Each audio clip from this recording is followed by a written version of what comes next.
Mes chers petits amis de la forêt, soyez les bienvenus dans cette nouvelle vidéo. Depuis les toutes premières heures où j'ai mis les pieds dans le monde merveilleux du wargaming et de la figurine, j'ai toujours été attiré par une race de gros tarés bien violents. Musculeux, bas de plafond, brutaux, avec des grosses dents pointues et la peau verte. Que ce soit à Warhammer Battle ou Warhammer 40 000, j'ai toujours joué des orques. Et j'ai toujours perdu. Mais par contre, je me suis bien marré.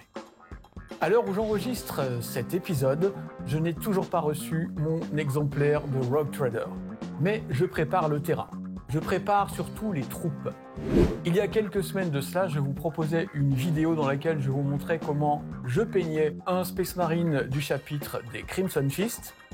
Je pense que je peux faire mieux, je vais revoir ma copie. Mais dans l'épisode d'aujourd'hui, je vais me faire plaisir avec ce superbe boss orc du clan Snackbite, à la façon Subplombo Datae.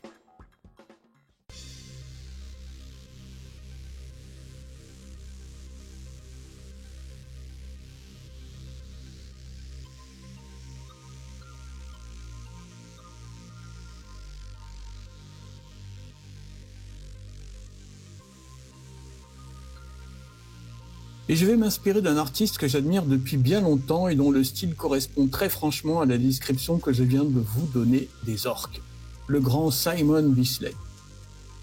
Ce qu'on remarque en premier dans son travail, c'est la puissance des couleurs très saturées utilisées, le contraste clair-obscur et la violence de la touche. Alors on va commencer par une sous-couche zénitale très abrupte. Comme d'habitude, gesso noir et spray blanc à angle droit avec le plan de sol.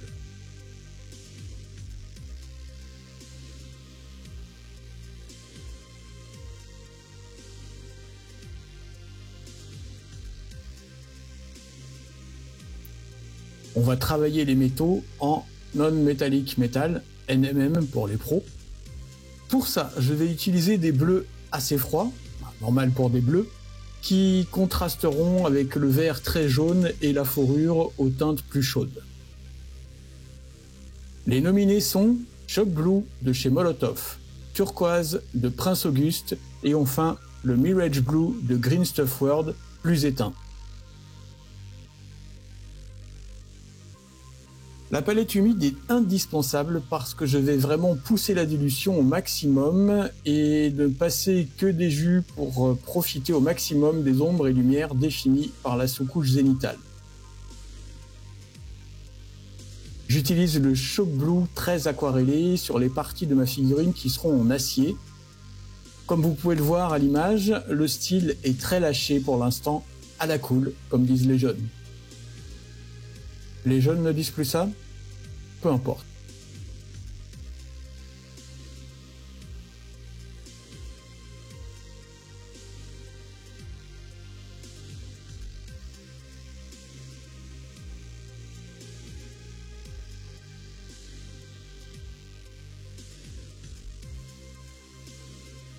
Progressivement, j'introduis du turquoise dans mon Shock Blue pour faire légèrement varier la teinte principale.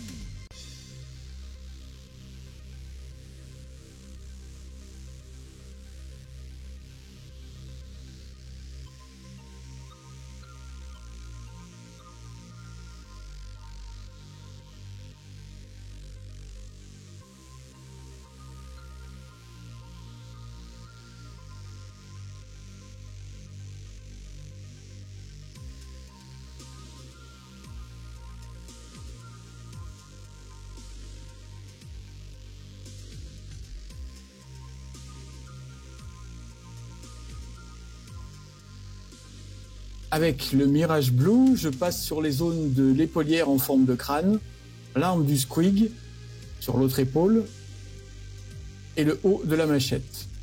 Par touche toujours, à la cool.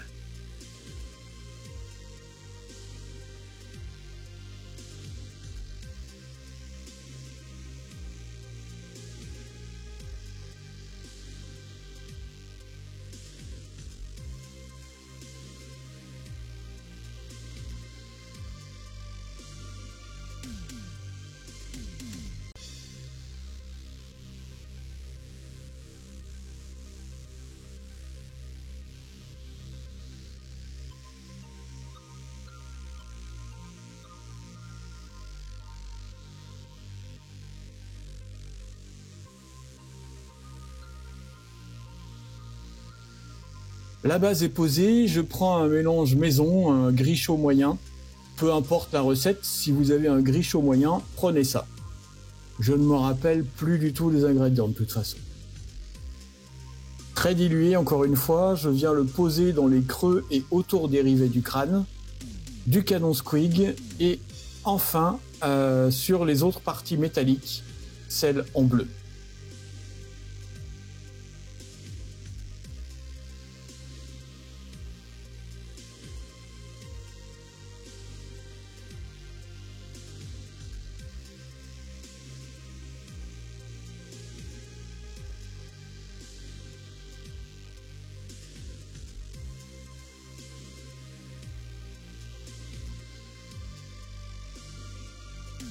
Avec une petite goutte de contraste Skeleton Horde plus 3 gouttes de contraste médium, et un peu d'eau aussi, je viens passer un lavis très léger sur les défenses et la fourrure.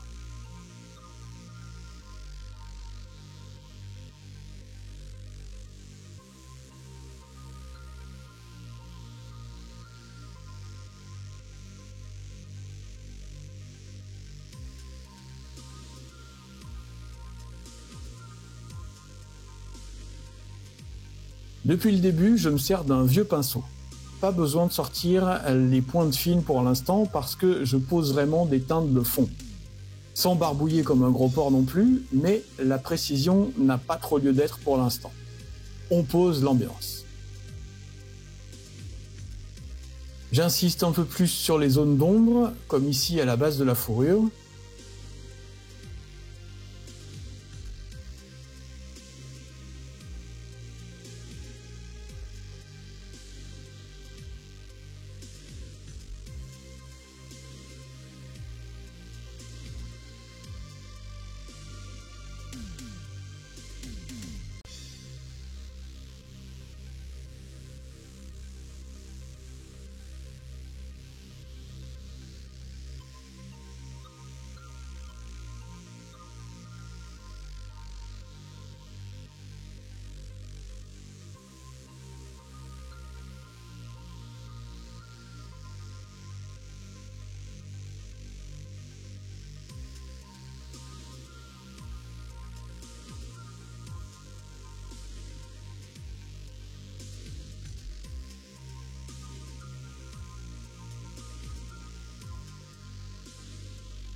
Reikland Flesh Shade à présent.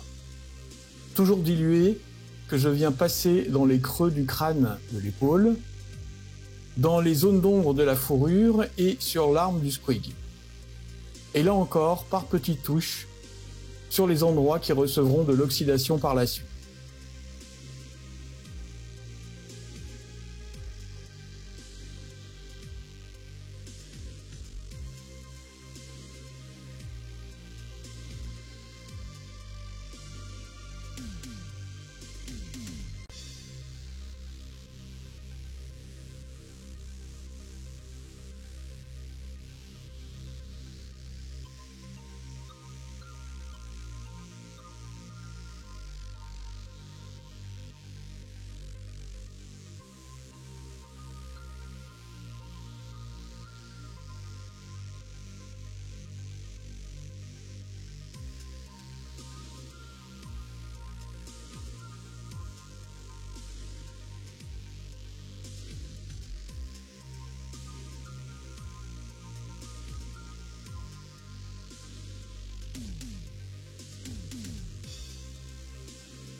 Un peau verte doit avoir la peau verte. Et c'est l'heure de prendre mon Grace Hopper Green de chez Molotov.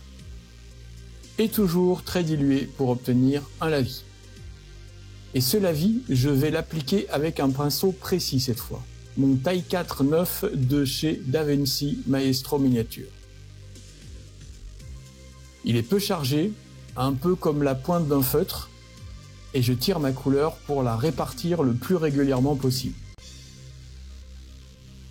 Il y a peu de zones de peau visibles sur cette figurine, alors on n'en oublie pas. La main droite, l'arrière du bras et le ventre aussi.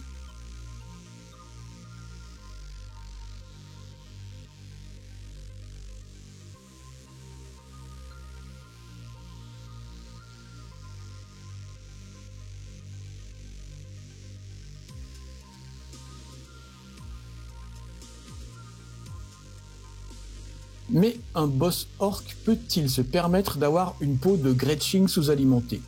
Non, bien sûr. Et c'est pour ça que je dégaine mon Orcflesh Deep Ink de Greenstuff World. Et en tirant toujours ma peinture pour éviter des flaques qui feront des taches indésirables, je passe sur toutes les zones de la peau. Poussez bien vos pigments vers les creux pour lisser au maximum.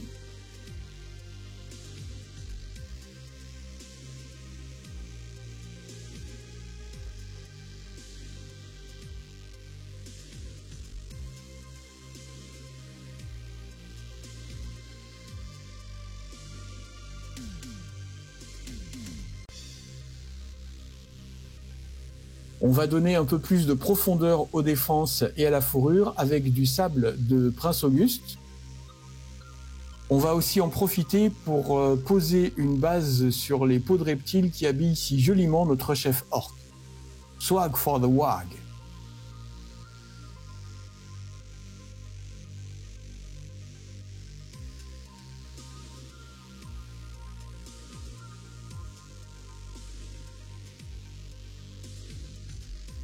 Toujours très dilué et toujours par touche avec mon vieux pinceau.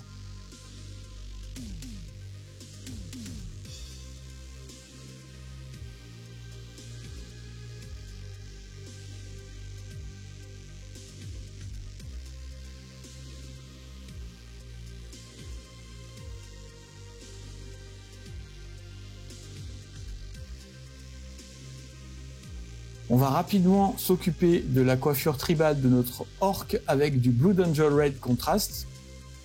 Je suis obligé de diluer le mien qui est assez épais pour du contraste. J'espère qu'ils ont revu la formulation. Comment il est le vôtre? Dites-moi dans les commentaires si vous avez le même problème. Donc là, précision encore, pas question d'aller mettre du rouge sur la fourrure. Pinceau pointu de rigueur. Pourquoi choisir du rouge alors que sur la boîte, les cheveux sont noirs? Le rouge et le vert sont deux couleurs complémentaires. Votre prof d'art plastique aurait dû vous en parler au collège au lieu de vous faire faire cette affreuse sculpture en bouteille plastique à la manière de Matisse pour sauver la planète. Alors ce qui veut dire que ces deux couleurs, l'une à proximité de l'autre, auront tendance à se mettre en valeur. On appelle ça le contraste de complémentarité.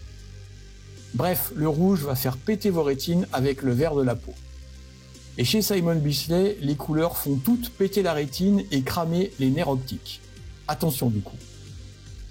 Zombie Deep de Greenstuff World. Une bien mystérieuse couleur que celle-ci. Un genre de brun-vert assez sombre. Parfait pour venir faire ressortir les détails de la peau de reptile et pour salir les parties mécaniques. Teinter le pantalon, etc.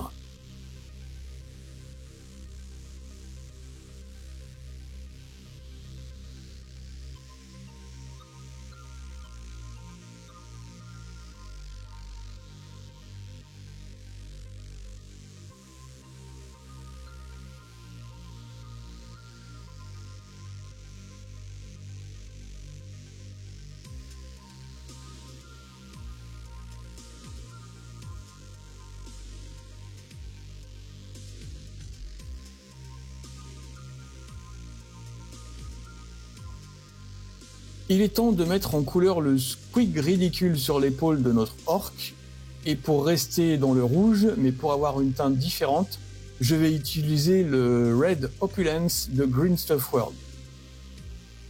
Les Deep Inks sont plus liquides que les contrastes, du coup, ne chargez pas trop votre pinceau. Je vais moi aussi sauver la planète. Comme j'ai trop de cette couleur sur mon pinceau, je repasse une couche sur la batterie. Ça ne change pas grand chose, mais j'ai bonne conscience, voyez. Avec du Cyber Yellow de Greenstuff World, je vais à présent m'occuper de l'œil de cet étrange animal et venir faire ressortir certains détails sur l'armure et les parties mécaniques.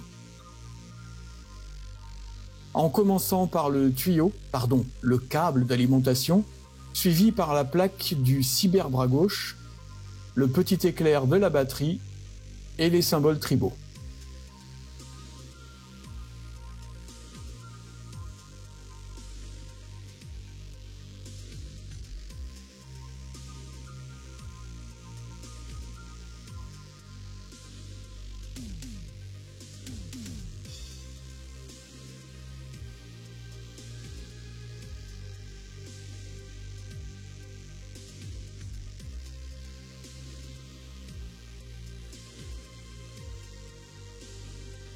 Allez, c'est l'heure de l'ombrage général avant les détails. Pour ça, je vais prendre de la peinture à l'huile noire, peu importe la marque. Pour ce que nous allons faire, elles se valent toutes. J'ai utilisé ici de la Winsor & Newton, mais j'ai aussi de la PBO. Alors, pourquoi j'ai pris l'une plutôt que l'autre? C'est la première que j'ai trouvée dans mon bordel. Dilué avec un peu de Pure Dirt, un mélange de White Spirit, de noir, de terre de sienne brûlée et de bleu de Prusse, je viens barbouiller l'ensemble de la figurine avec. Oui, ça fait bizarre là, mais ça va pas rester comme ça.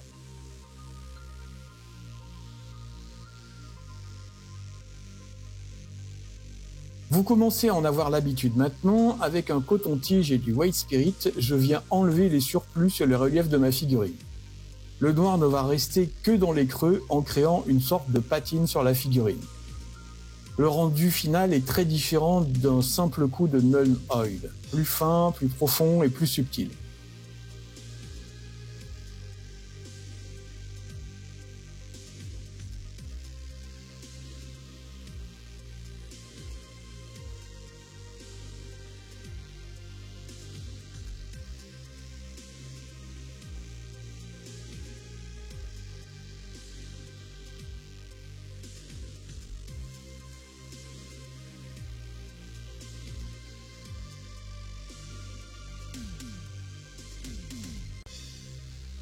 Une fois que tout ça est bien sec, c'est très important sinon la peinture acrylique ne tiendra pas dessus, je viens appliquer un mélange d'une goutte de Gore Grüntafür avec 2 gouttes de Contrast Medium et d'eau.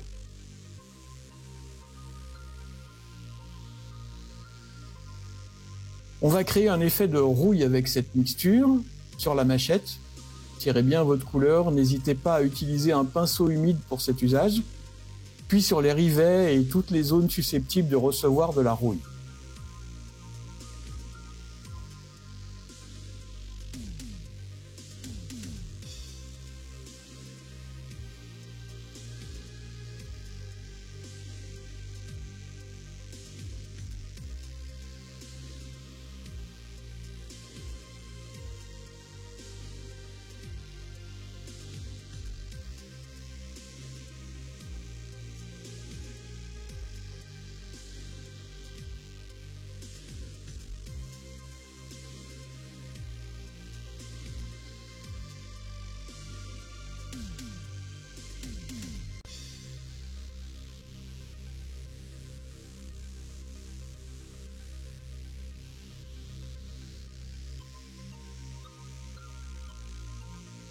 Je vais utiliser du Steel Grey Green Stuff World pour marquer les arêtes des détails avec un pinceau précis et la tranche de la pointe. Pensez bien que, comme pour la sous-couche, on va éclaircir les arêtes tournées vers le haut.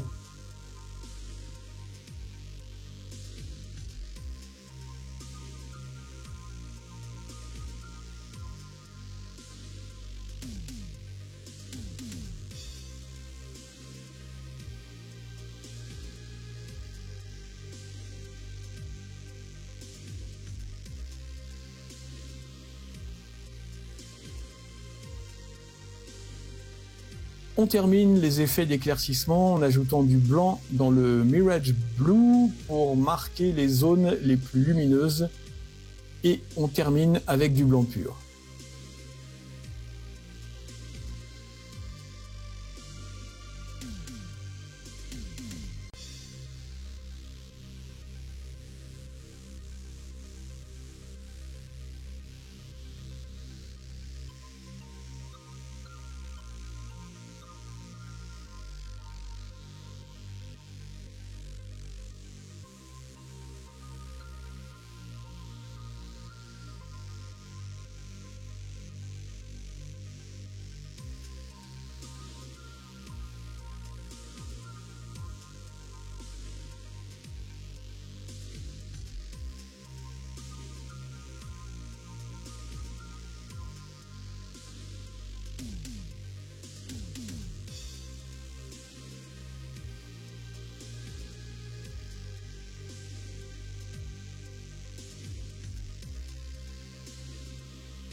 Je reprends maintenant ma couleur sable avec une pointe de blanc dedans pour venir éclaircir les défenses et la fourrure en gardant à l'esprit ce principe d'éclairage par le haut.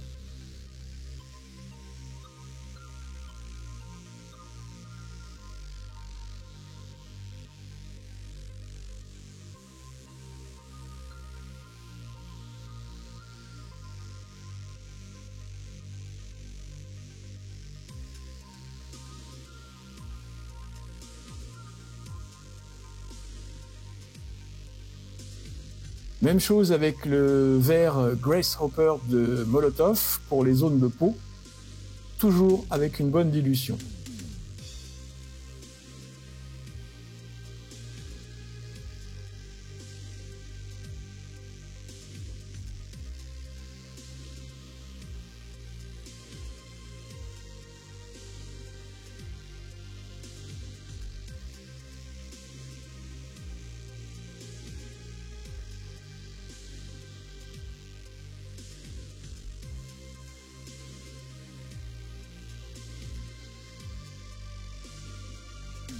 Un dernier glacis de Skeleton Horde sur les cornes et la fourrure afin d'unifier et de masquer les éventuels coups de pinceau encore visibles.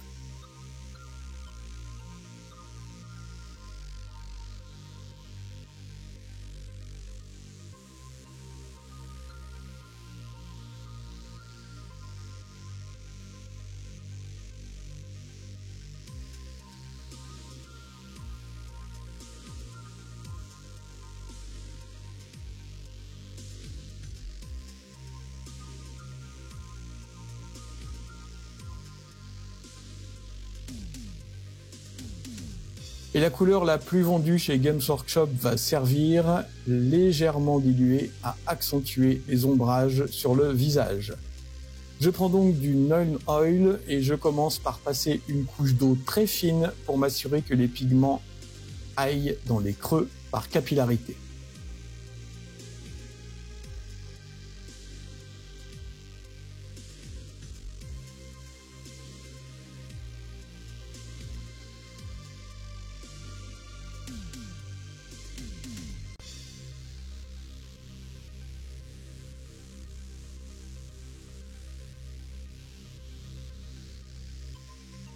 Vous aurez remarqué que j'ai passé une couche de Muddy Ground AK sur le socle, c'est pour fondre la couleur du socle avec les pieds de mon boss, comme s'il pataugeait dans la gadoue depuis un moment.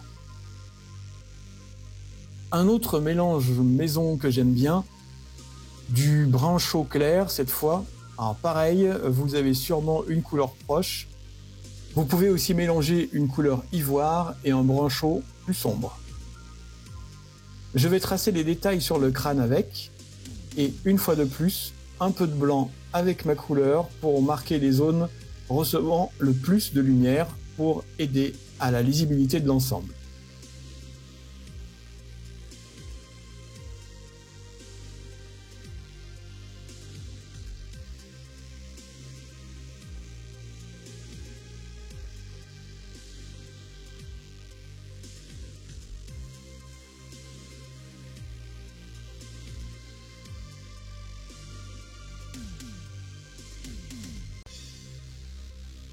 Même principe sur les zones jaunes, avant de venir dessiner des rayures noires avec du Deep Black Green Stuff World, sur la plaque jaune du bras gauche et enfin sur le câble de la batterie.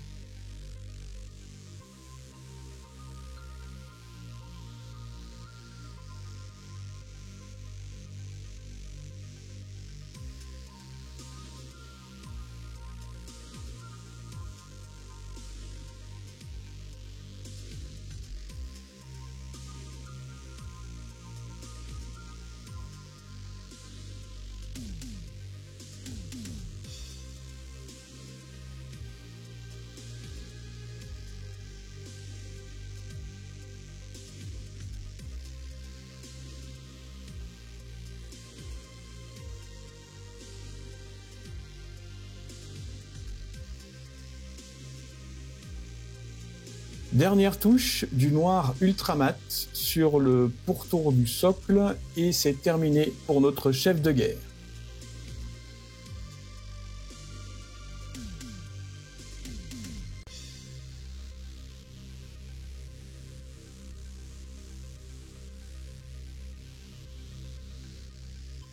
Vidéo un peu longue, mais il y avait du boulot et j'espère que vous avez appris des choses utiles. Sinon, que vous avez passé un bon moment quand même.